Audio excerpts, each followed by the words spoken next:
கிருஷ்ணகிரி மாவட்டம் ஓசூர் அருகே விளைநிலங்களுக்குள் புகுந்து காட்டு யானைகள் அட்டகாசம் செய்து வருவதால் கிராம மக்கள் பீதியடைந்துள்ளனர்.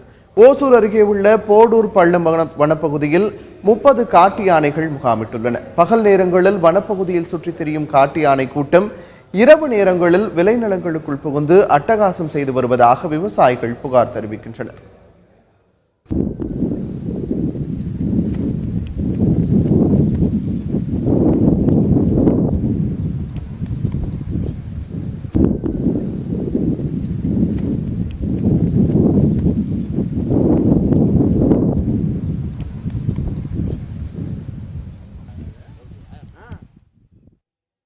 காட்டு யானைகளின் நடமாட்டத்தால் இரவு நேரங்களில் அச்சத்துடன் இருப்பதாக கிராம மக்கள் தெரிவிக்கின்றனர். காட்டு யானை கூட்டம் ராகி, முட்டைகோஸ், மாமரங்களை நாசம் செய்வதால் விவசாயிகள் வேதனையடைந்துள்ளனர். 30-40 யானை எல்லாம் தின்னு போட்டு சாயங்காலம் போயிடுது. நைட்டு மட்டும் வருது. திருப்பி காலைல 5 மணிக்கெல்லாம் நைட்டெல்லாம் காத்துட்டு இருக்கிறதுக்கு ஆகுறதில்ல.